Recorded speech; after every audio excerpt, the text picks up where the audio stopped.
Hello everyone, welcome to this video. आज हम करेंगे डायनेमिक प्रोग्रामिंग के अंदर, जैसा कि हमारी 2 वेज थी। पहला वेज हमारा क्या था? मेमोराइजेशन। तो आज हम डिस्कस करेंगे मेमोराइजेशन को। ठीक है। तो जैसा कि आपने देखा था कि सबसे डायनेमिक प्रोग्रामिंग का हम क्यों यूज़ करते हैं। ठीक है। It is an optimisation over plain recursion. ठीक है, मतलब प्लेन रिकर्जन को ही ऑप्टिमाइज करता है। ठीक है। तो memorisation is one of the type of the dynamic programming which we can discuss in this video। ठीक है। ओके, सबसे पहले एक प्रॉब्लम ले लेते हैं जिसके अंदर रिकर्जन होगा। ठीक है। देन फिर उसी प्रॉब्लम का प्रॉपर रिकर्जन देखेंगे और ये देखेंगे कि उसमें डायनेमिक प्रोग्रामिंग हम कैसे यूज़ करते हैं। ठीक है, थोड़ा सा रिकॉल करा देते हैं कि डायनेमिक प्रोग्रामिंग क्या होती है। बेसिकली रिकर्जन के अंदर जो ओवरलैपिंग सब प्रॉब्लम्स होती हैं, मतलब प्रॉब्लम्स की सब प्रॉब्लम्स होती हैं जो बार बार अकर होती हैं। ठीक है, उन्हीं को हम एक वेरिएबल के अंदर स्टोर करवा लेते हैं और जब उसका यूज़ आता है देन फिर उसे अगेन कॉल कर लेते हैं और अपने प्रोग्राम को एग्जीक्यूट करवा लेते हैं, जिससे कि हमारा टाइम जो है वो कम लगता है और जो प्रोग्राम बनता है वो हमारे पास एफिशिएंट बनता है। ठीक है। सपोज हमारे पास एक प्रॉब्लम है फिबोनाची नंबर। ठीक है। जैसा कि आप जानते हैं कि फिबोनाची नंबर क्या होता है?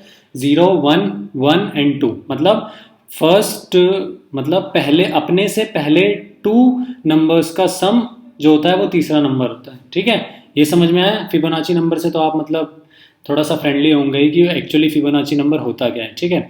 सपोज करो हमारे पास इनपुट है n, मतलब थर्ड फिबोनाची नंबर निकालना है मेरे को। जो थर्ड फिबोनाची नंबर क्या होगा?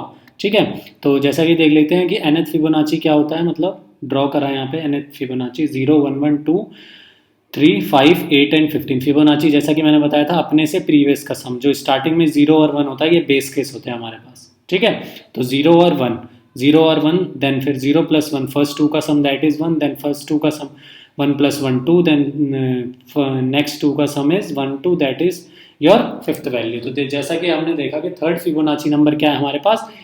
2, 3, दैट इज 2। ठीक है, ये समझ में आया? And n is equal to 0 पे क्या आएगा? 0th फिबोनाची नंबर क्या है मेरे पास? 0। यहाँ तक समझ में आया? ओके, चलो अब इसका जरा रिकर्जन वाला कोड भी देख लेते हैं कि बेसिकली रिकर्जन वाला कोड किस तरीके से होता है। जैसे कि यहाँ पे फंक्शन है फिब नाम का, जिसके अंदर हमने 2 बेस केसेस लगाए हैं। n is double equal to 0 पे वो क्या करे? वही n को रिटर्न कर दे, 1 पे भी 1। तो जैसा कि आपने देखा 0 और 1 होगा तो वो क्या रिटर्न कर देगा? 0 और 1 ही रिटर्न कर देगा। एल्स फिब का n-1 प्लस फिब का n-2 ये रिकर्सिव कॉल करेगा by calling the sub problems. ठीक है, ये समझ में आया? n-1 की सब प्रॉब्लम होगी। ठीक है, जिसके ऊपर अगेन सेम ये रिकर्जन सेम सॉल्यूशन अप्लाई होगा। सिमिलरली फिब ऑफ n-2 के लिए भी। ठीक है, यही होता है रिकर्जन का प्रोग्राम। ठीक है, तो आपने देखा किस तरीके से हमने रिकर्जन, यहाँ पे प्लेन रिकर्जन है ये। This code is the plain recursion of Fibonacci number. ठीक है, हम इसका डायनेमिक प्रोग्रामिंग वाला भी वो कोड देखेंगे इसका, लेकिन पहले हम ये ओवरकम कर लें कि एक्चुअली में डायनेमिक प्रोग्रामिंग प्लेन रिकर्जन को कैसे ऑप्टिमाइज कर देती है। ठीक है, अच्छा चलो नेक्स्ट अब देखते हैं इसका ट्री डायग्राम। मतलब ट्री डायग्राम से समझते हैं इसको। ठीक है, फिबोनाची नंबर का। जैसा कि आप देख रहे हैं कि फिबोनाची जो है यहाँ पे कोड लिखा हुआ है। फिबोनाची अगर n जो है वो मेरे पास 0 होता है तो वो 0 रिटर्न कर देगा, 1 होता है तो वो 1 रिटर्न कर देगा। ठीक है, अदरवाइज एल्स वो क्या रिटर्न करेगा? Fib of n-2, fib of n-3। Suppose करो मैंने फिबोनाची नंबर जो है वो मैंने 5 का निकाला। ठीक है, जैसे ही वो 5 का आया तो उसने अगेन एल्स में जाकर के डबल्स कॉल करा फिबोनाची 4 के लिए और फिबोनाची 3 के लिए। सिमिलरली 4 वाले ने किसके लिए कॉल करा? 3 और 2 के लिए। ठीक है, सिमिलरली 3 वाले ने किसके लिए कॉल करा? फिबोनाची 2 और फिबोनाची 1 के लिए। और एंड अगेन फिबोनाची 2 ने किसको कॉल करा? फिबोनाची 1 और फिबोनाची 0 पे। ठीक है, जैसा कि आपको यहाँ पे ट्री डायग्राम में सही से दिख रहा होगा, मतलब अच्छे से दिख रहा होगा कि हम बार बार जो है सब प्रॉब्लम्स में सेम सॉल्यूशन लगा रहे हैं। ठीक है, तो जैसा कि आप देख रहे हैं यहाँ पे फिबोनाची 2 देखो कितनी दफ़ा कॉल हो रहा है इस ट्री के अंदर। एक बार यहाँ पे, ठीक है, एक बार यहाँ पे, ठीक है, और एक बार यहाँ पे। ठीक है, समझ में? यानी कि 3 बार कॉल कर रहा है फिबोनाची 2। ठीक है, और देखो और जो है फिबोनाची 3 जो है वो कितनी बार कॉल हो रहा है? एक सेकंड इसका कलर चेंज कर लेते हैं ताकि आपको अच्छे से समझ में आए। ठीक है, तो फिबोनाची 3 देखो कितनी बार कॉल हो रहा है? फिबोनाची एक बार यहाँ पे कॉल हो रहा है। ठीक है, और एक बार कहाँ पे कॉल हो रहा है? यहाँ पे कॉल हो रहा है। ठीक है, ये समझ में आया? तो यानी कि आपने देखा कि प्रॉब्लम्स की सब प्रॉब्लम्स जो है वो ओवरलैप कर रही है एक दूसरे के साथ, ठीक है। ये समझ में आया? तो देखा आपने किस तरीके से रिकर्जन के अंदर, मतलब रिकर्जन ट्री में आपको साफ साफ समझ में आया कि जो प्रॉब्लम थी हमारे पास एक, उसके अंदर कई सारी प्रॉब्लम जो है वो क्या हो रही है, सब प्रॉब्लम्स क्रिएट हो रही हैं, ठीक है, सेम सॉल्यूशन के लिए। और जैसा कि डायनेमिक प्रोग्रामिंग में क्या लिखा हुआ था, the idea is to overcome the solution of sub problems, ठीक है। बेसिकली क्या मतलब हुआ इसका मतलब यही हुआ कि हम इसे ऑप्टिमाइज करेंगे प्लेन रिकर्जन में, मतलब डायनेमिक प्रोग्रामिंग में हम लोग ऑप्टिमाइज करेंगे रिकर्जन को, ठीक है। रिकर्जन को किस तरीके से ऑप्टिमाइज करेंगे, जैसा कि मैंने आपको बताया था कि हम लोग क्या करेंगे, जो बार बार सब प्रॉब्लम्स अकर हो रही है उनको किसी एक वेरिएबल में स्टोर करवा लेंगे, ठीक है। जैसे सपोज करो मैंने वेरिएबल fib(3) जो है मैंने वेरिएबल 1 में स्टोर करा लिया, ठीक है। किस में स्टोर करा लिया, वेरिएबल 1 में, ठीक है। नेक्स्ट बारी जब मेरे पास fib(3) दोबारा से यहाँ पे कॉल होगा फंक्शन के अंदर, तो मैं क्या करूँगा, यहाँ से कॉल करवा दूंगा वेरिएबल 1 को, ठीक है, जिससे कि मेरा दोबारा से ये नीचे इतना बड़ा फिर से कॉल होने से बच जाएगा मेरे पास कोड, ठीक है। ये समझ में आया, ठीक है। तो देखा हमारे पास कितने आसानी तरीके से हमारा कोड जो है वो एग्जीक्यूट हो जाएगा, और एग्जीक्यूट भी कैसे होगा, फास्ट तरीके से एग्जीक्यूट होगा, ठीक है। तो देखा आपने डायनेमिक प्रोग्रामिंग किस तरीके से रिकर्जन को ऑप्टिमाइज कर रही है, ठीक है। होप सो यहाँ तक आपको अच्छे से समझ में आया होगा बेसिकली हम डायनेमिक प्रोग्रामिंग में कर क्या रहे हैं, ठीक है। तो मेमोराइजेशन में क्या होता है, बेसिकली मेमोराइजेशन में सबसे पहले हम क्या करते हैं, हमारे पास जो प्रॉब्लम होती है, सिंपल सी बात है, अगर उसके अंदर डायनेमिक प्रोग्रामिंग लग रही होगी, ठीक है, तो यानी कि उसके अंदर रिकर्जन भी हो ही रहा होगा, मतलब रिकर्जन से उसका सॉल्यूशन बन रहा होगा। तो क्या करेंगे, सबसे पहले हम प्रॉब्लम का जो है वो रिकर्जन वाला कोड बनाएंगे, देन फिर ये चेक कर लेंगे कि उसमें जो सब प्रॉब्लम्स है वो कहाँ कहाँ पे ओवरलैप हो रही है, और जहाँ जहाँ पे ओवरलैप हो रही होगी हम उसे वेरिएबल के अंदर डलवा देंगे या एरे की इंडेक्स की वैल्यू के अंदर डलवा देंगे, और नेक्स्ट बारी जब वो प्रॉब्लम कॉल होगी फंक्शन के अंदर तो हम क्या कर देंगे, उसी एरे की इंडेक्स वैल्यू से उस रिजल्ट को उठाएंगे और अपने कोड को एग्जीक्यूट करवा लेंगे, ठीक है। यहाँ तक समझ में आया कि बेसिकली मेमोराइजेशन का मतलब क्या हुआ डायनेमिक प्रोग्रामिंग में, ठीक है। तो यहाँ तक होप सो आपको अच्छे से समझ में आया होगा, ठीक है, ओके। नेक्स्ट अब चलते हैं इसकी मेमोराइजेशन अप्रोच की तरफ, मतलब हम इसका मेमोराइजेशन, मतलब डायनेमिक प्रोग्रामिंग में मेमोराइजेशन से इस फिबोनाची नंबर को क्या करेंगे, इम्प्लीमेंट करेंगे, ठीक है। तो here is the implementation of the dynamic programming approach of Fibonacci number, ठीक है। ये समझ में आया? चलो अब इसे बिल्कुल आराम से लाइन बाय लाइन एग्जीक्यूट करेंगे, ठीक है। सबसे पहले आप ये देखेंगे कि यहाँ पे ये वाला कोड बिल्कुल सेम है, ठीक है। जो रिकर्सिव था, मतलब जो रिकर्जन क्रिएट कर रहा था वो बिल्कुल सेम है, ठीक है। यहाँ तक तो मतलब ये तो आप बिल्कुल समझ गए कि fan is double equal to 0 या 1 होगा तो वो 0 और 1 ही रिटर्न कर देगा, नहीं तो वो फिब ऑफ n-2 और फिब ऑफ n-3 रिटर्न करेगा, ठीक है। जैसा कि मैंने बताया था आपको कि डायनेमिक प्रोग्रामिंग के अंदर हमारी जो सब प्रॉब्लम्स होती हैं जो ओवरलैप करती हैं उनको हम किसी एक वेरिएबल में स्टोर करवा लेते हैं, ठीक है। जैसा कि आप देख रहे हैं यहाँ पे फंक्शन बना है, फंक्शन के ऊपर यहाँ पे एक मेमो नाम का एरे बना है, ठीक है, जिसकी सारी वैल्यूज़ को हमने -1 इनिशियलाइज करवाया है, ठीक है। -1 ही क्यों इनिशियलाइज कराया, बिकॉज यहाँ पे आपको वो वाली वैल्यूज़ लेनी है जो मतलब जो आपकी प्रॉब्लम्स के अंदर कभी भी अकर नहीं कर सकती, मतलब आ नहीं सकती, मतलब फिबोनाची नंबर कभी नेगेटिव हो सकता है, इज इट नॉट पॉसिबल, 0 भी नहीं हो सकता, 0 तो हो ही सकता है लेकिन -1 कभी भी नहीं हो सकता। तो इसीलिए आपको वो वाली वैल्यूज़ लेनी है, उस वैल्यू से आपको इनिशियलाइज करवाना है जो वैल्यू आपकी प्रॉब्लम्स के अंदर कभी भी अकर नहीं हो सकती, ठीक है। ये समझ में आया? और दूसरी चीज़, दूसरा ये आपका n+1, आपको हमेशा साइज क्या लेना है, आपको यहाँ पे जैसे फिब ऑफ 5 मैंने कैलकुलेट करा है, ठीक है। तो fib of 5+1 that is 6 size का आपको क्या लेना पड़ेगा, एरे लेना पड़ेगा, ठीक है। ये समझ में आया? जिसके अंदर हम उस हर साइज वैल्यू पे क्या करें, उसकी वैल्यू को इनिशियलाइज करवा सकें, ठीक है, जो ओवरलैप करेंगे हमारी प्रॉब्लम्स के अंदर, ठीक है। अब चलते हैं अपने कोड की तरफ। जैसे कि मैंने आपको बताया मेमो नाम का हमने एक एरे बनाया जिसका साइज यहाँ पे n क्या है, मतलब n जो है 5, टोटल कितना बना 6 साइज का हमारे पास एक एरे बना इंट टाइप का, ठीक है। और सबकी वैल्यू हमने क्या इनिशियलाइज करा दी, स्टार्टिंग में -1 इनिशियलाइज करा दी। क्यों करवाई, ये समझ में आया?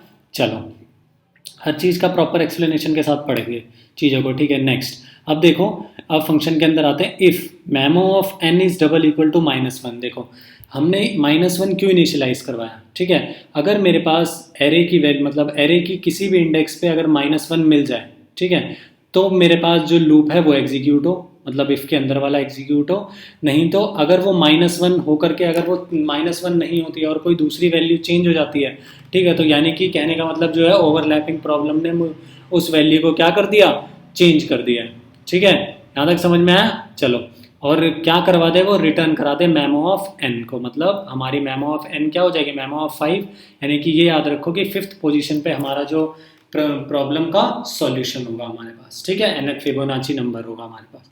ठीक है, ये समझ में, इसको थोड़ा और देखेंगे अभी आगे जैसे कोड एग्जीक्यूट होगा। चलो अब चलते हैं अपने इफ कंडीशन के अंदर। जैसा कि उसने देखा मेमो ऑफ एन क्या है मेरे पास, एन की वैल्यू है 5। ठीक है, एन की वैल्यू हमारे पास 5, तो 5 उसने देखा इज डबल इक्वल टू -1 है क्या, हाँ 5 जो है 0 1 2 3 4 5। ठीक है, इसी तरीके से इंडेक्सिंग होगी। 5th पोजीशन पे जो है वो क्या है मेरे पास, -1 है, तो यानी कि ये वाली कंडीशन ट्रू हो गई। इंट रिजल्ट नाम का एक वेरिएबल क्रिएट हुआ। ठीक है, if n is double equal to 0, n is double equal to 1, क्या ये वाली कंडीशन ट्रू है, ये वाली कंडीशन ट्रू नहीं है, बिकॉज n जो है वो मेरे पास क्या है 5 है, तो वो एल्स में आएगा। और अगेन सबसे पहले किसको कॉल करेगा, सबसे पहले कॉल करेगा फिब ऑफ n-1 को। ठीक है, अभी देखना, सबसे पहले ये वाला कॉल करेंगे, देन उसके बाद फिर फिब ऑफ n-2 पे जाएगा। ठीक है, फिब ऑफ n-1 कॉल हुआ, तो जैसा कि मेरे पास फिब ऑफ 5 था, ठीक है, फिब ऑफ 5 चलते हुए आ रहा था एग्जीक्यूट होते हुए, अब जो है वो फिब ऑफ n-1 कैलकुलेट हुआ, जो कि क्या है, fib of 4। Similarly fib of 4 फिर से जाएगा ऊपर कैलकुलेट होने के लिए, फिर से इस कंडीशन चेक होगी, n इज इक्वल टू 0 और 1 नहीं है, फिर से वो fib of n-1 that is किसको कॉल करेगा, 3 को कॉल करेगा। ठीक है, देन फिर उसके बाद 2 को कॉल करेगा, एंड देन उसके बाद फिर वो किसको कॉल करेगा, 1 को कॉल करेगा। ठीक है, जैसे ही वो 1 पे आएगा, ठीक है, जैसे ही उसने देखा जो हमारा क्या है फिब ऑफ n-1 1 पे आया, ऊपर से एग्जीक्यूट होना स्टार्ट हुआ n-1 से। ठीक है, ऊपर से उसने देखा memo of n, memo of n की वैल्यू क्या है इस बार क्या है मेरे पास 1 है। ठीक है, उसने देखा जो मेमो ऑफ 1 है, ठीक है, इंडेक्सिंग क्या होगी 0 1 2 3 4 एंड 5। ठीक है, ये समझ में आया, तो इंडेक्स वैल्यू लिख दी मैंने सबकी। अब जैसा कि उसने देखा कि जो n की वैल्यू है इस बार क्या है 1 है, तो इस ये वाली कंडीशन ट्रू हो जाएगी, तो वो रिजल्ट के अंदर क्या डाल देगा, n डाल देगा। ठीक है, जैसे ही उसने रिजल्ट के अंदर n डाला, एल्स वाली कंडीशन तो फॉल्स है। ठीक है, ये समझ में आ गया।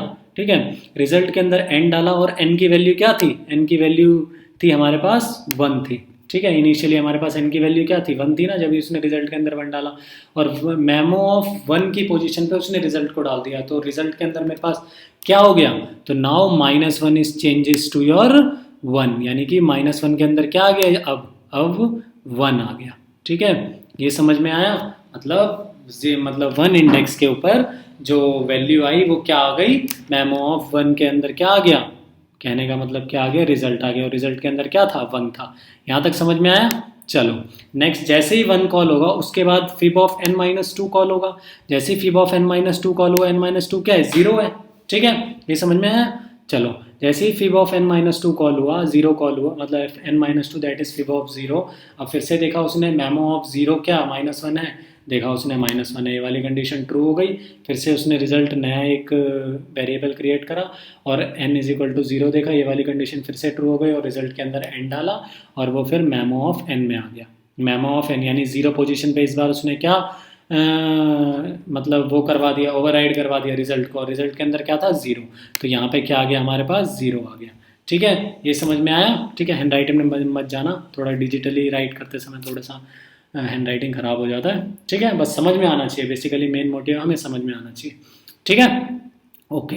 अब जो है वो मेरा फिब ऑफ 0 भी कैलकुलेट हो गया, फिब ऑफ 1 भी कैलकुलेट हो गया। ठीक है, अब ये दोनों कैलकुलेट हो गया, तो अब फिब ऑफ 2 की बारी है, यानी कि जो ऊपर वाला होगा अब ये रिटर्न कॉल वैल्यू ऊपर को देगा। ठीक है, ये देगा यहाँ पे क्या, फिब ऑफ 1 देगा 1, और फिब ऑफ 0 देगा क्या, फिब ऑफ 0 देगा 0। ठीक है, और जैसे ही ये दोनों वैल्यू दी, इसने दिया 1, सॉरी इसने दिया 1 और इसने दिया 0।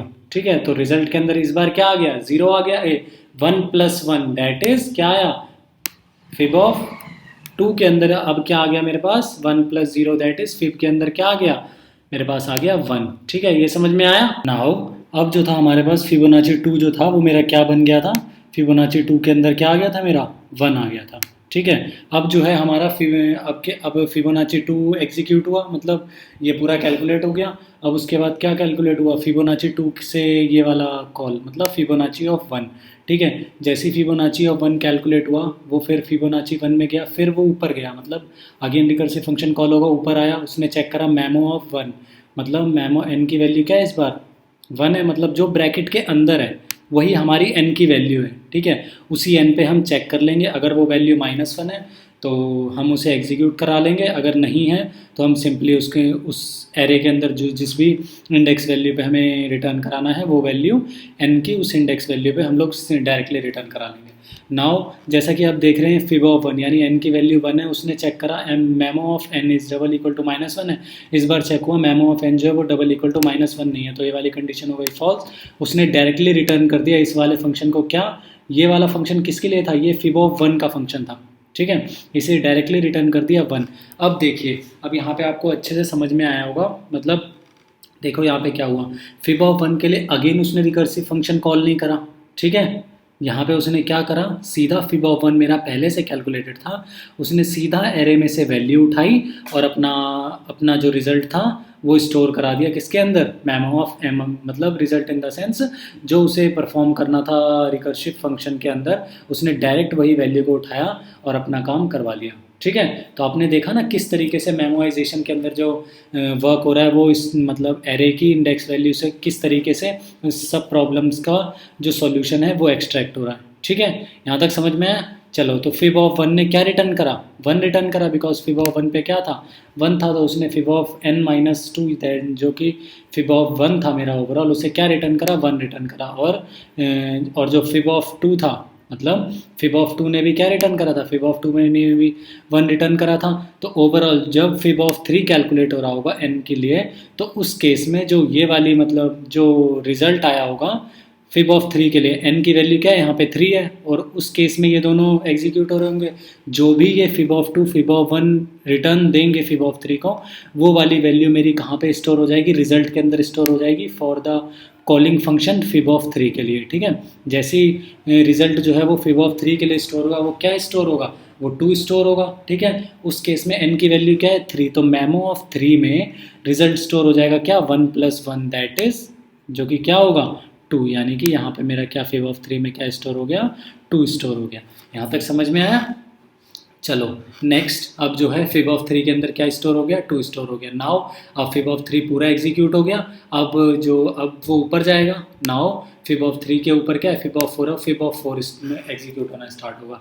जैसे कि n की वैल्यू 4 है, ठीक है, ये तो चल चुका होगा ना। ठीक है, जो फिब ऑफ 4 के लिए होगा वो जो कोड का जो मतलब लाइन पे जिस एग्जीक्यूशन पे रुका होगा वो कहाँ पे रुका होगा, रिजल्ट वाले पे। सिमिलरली फिब ऑफ n-2, जैसे ही उसने फिब ऑफ n-2 4 - 1 क्या होगा 3 होगा।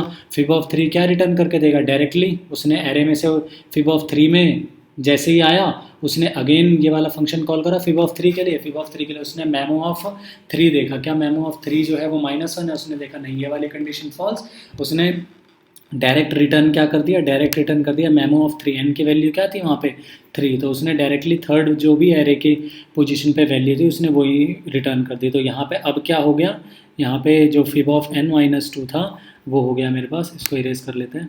ठीक है, जो n-2 था वहाँ पे सॉरी n-1 था वो फिब ऑफ 3 के लिए था, उसने क्या रिटर्न करा, उसने रिटर्न करा 2, क्योंकि इसी पोजीशन पे थे ना value. And fib of n-2 के लिए फिब ऑफ n-2 फिब वही था fib of n-2। Similarly fib of n-2 calculate होगा, फिर से वो ऊपर जाएगा फंक्शन के अंदर, चेक करेगा, देखेगा मेमो ऑफ जो 2 है वो इक्वल टू -1 है क्या, उसने देखा नहीं -1 तो नहीं है वो। ठीक है, जैसे कि उसने देखा फिब ऑफ क्या 2 है ना, 2 के लिए फिर से देखा उसने नहीं है -1, तो फिर से वो यहाँ पे आया रिटर्न में। इस बार जो है उसने क्या करा, मेमो ऑफ n की वैल्यू क्या थी यहाँ पे 2, सेकंड पोजीशन पे जो भी वैल्यू थी वो उसने क्या कर दी रिटर्न करवा दी। ठीक है, और किसके अंदर डलवा दी, रिजल्ट के अंदर डलवा दी, दोनों का सम करके। तो फिब ऑफ 2 जो है वो रिटर्न करके क्या दिया उसने, फिब ऑफ 2 ने रिटर्न करके दिया 1, तो यानी कि 2 + 1 3। तो फिब ऑफ 4 जो है, फिब ऑफ 4 का जो रिजल्ट है, फिब ऑफ 4 में रिजल्ट होगा ना, उस रिजल्ट में क्या आ गया 2 + 1 दैट इज 3, और जो फिब ऑफ 4 था, n की वैल्यू 4 थी ना, मेमो ऑफ 4th पोजीशन पे रिजल्ट को क्या करा दिया, स्टोर करा दिया, जो कि क्या था रिजल्ट के अंदर 3 था।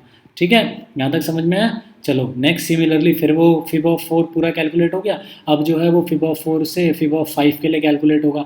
फिब ऑफ 5 से कैलकुलेट करने के लिए जैसे फिब ऑफ 5 में गया, उसने फिब ऑफ 4 के लिए जो है वो रिटर्न करी वैल्यू क्या, 3 रिटर्न करी। सिमिलरली उसने फिब ऑफ 3 के लिए चेक करा, वो -1 नहीं था।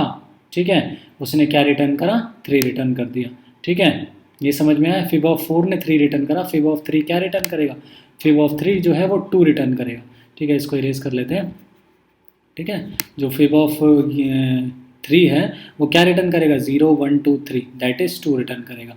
ठीक है, यहाँ तक समझ में आया। चलो जैसे ही उसने 2 रिटर्न करा, तो जो फिब ऑफ 5 वाला कॉलर था उस केस में जो रिजल्ट बन के आएगा वो क्या आएगा, 3 + 2 दैट इज़ 5। तो मतलब लास्ट में जैसे ही रिजल्ट के अंदर 5 आया और n की वैल्यू क्या थी, फिब ऑफ 5 के लिए कैलकुलेट हो रहा था, तो n की वैल्यू थी मेरे पास 5, तो उसने 5 की प्लेस पे रिजल्ट को स्टोर करा दिया। तो जो एरे के अंदर 5th पोजीशन पे क्या हो गया, 2 + 3 स्टोर हो गया, दैट इज़ 5। और जो मेन कॉलर था, अब 5 वाला जो मेन कॉलर ऊपर देगा, फिब ऑफ 5 रिटर्न करेगा। ठीक है, वो क्या रिटर्न करेगा, मेमो ऑफ n। ठीक है, क्योंकि यहाँ तक एग्जीक्यूट हो, उसके बाद ये लाइन ही तो है, फिब ऑफ 5, जो कि आपका क्या एग्जीक्यूशन आ जाएगा, मतलब प्रिंट करके क्या आएगा, मेमो ऑफ n की वैल्यू क्या है मेरे पास 5, तो इंडेक्स वैल्यू 5 पे जो भी होगा एरे के अंदर वो क्या कर देगा, प्रिंट कर देगा। ठीक है, तो नाउ योर एरे के अंदर किस तरीके से स्टोर होगा, 0 1 1 2 3 5, एंड जो लास्ट वाली पोजीशन होगी हमेशा वो हमें क्या देगी, आउटपुट देगी। ठीक है, ओके, यहाँ तक आपको अच्छे से समझ में आया होगा। नेक्स्ट अब हम बात करते हैं इसकी टाइम कॉम्प्लेक्सिटी के बारे में। ठीक है, मतलब मेमोराइजेशन अप्रोच के अंदर कितना टाइम कॉम्प्लेक्सिटी लगता है। ठीक है, जैसा कि आप देख रहे थे इसके अंदर हमारे फंक्शन कॉल हो रहे थे। ठीक है, fib of 5, fib of 4, fib of 3, fib of 2 और फिब ऑफ 1। अगर हमारे पास n प्रॉब्लम, मतलब nth फिबोनाची निकालना था, यानी कि अगर हमारे पास n प्रॉब्लम है तो n फंक्शन कॉल्स तो हो ही रहे हैं, प्लस उसके साथ fib of 3, fib of 2, fib of 1, fib of 1, जो हमारे सब प्रॉब्लम्स के लिए एक बार फंक्शन कॉल हो रहा था वो तो होगा ही होगा। तो मतलब टोटल 5 और प्लस और ये 4, तो टोटल मतलब फंक्शन कॉल कितने हुए, 2n - 1। ठीक है, और हर फंक्शन कॉल करने में कितना टाइम लगता है, थीटा ऑफ 1 टाइम लगता है। तो इसकी टोटल टाइम कॉम्प्लेक्सिटी कितनी हो गई मेमोराइजेशन में, डायनेमिक प्रोग्रामिंग की। ठीक है, टोटल टाइम हो गया इसका थीटा ऑफ n। ठीक है, होप सो आपको यहाँ तक अच्छे से समझ में आया होगा। अगर इसके बाद भी कोई प्रॉब्लम होती है आपको, बिकॉज मैंने आपको बिल्कुल डाउन जा करके समझाया, बिल्कुल बेसिक सारी चीज़ें लेकर के, फिबोनाची नंबर भी ये नॉन प्रॉब्लम ही थी, ताकि आपको इससे अच्छे से समझ में आया बेसिकली डायनेमिक प्रोग्रामिंग किस तरीके से लगाते हैं। ठीक है, अगर आपको यहाँ तक कुछ भी समझ में नहीं आया तो मैं आपसे सबसे पहले ये रिकमेंड करूँगा कि एक बार आप वीडियो को रिवाइंड कर लीजिए। ठीक है, उसके बाद भी नहीं समझ में आता तो आप हमें कमेंट करिए, हम आपके डाउट को सॉल्व करके आपको भेज देंगे। ठीक है, होप सो आपको वीडियो पसंद आया होगा। Thanks for watching this video. Okay, bye bye, take care.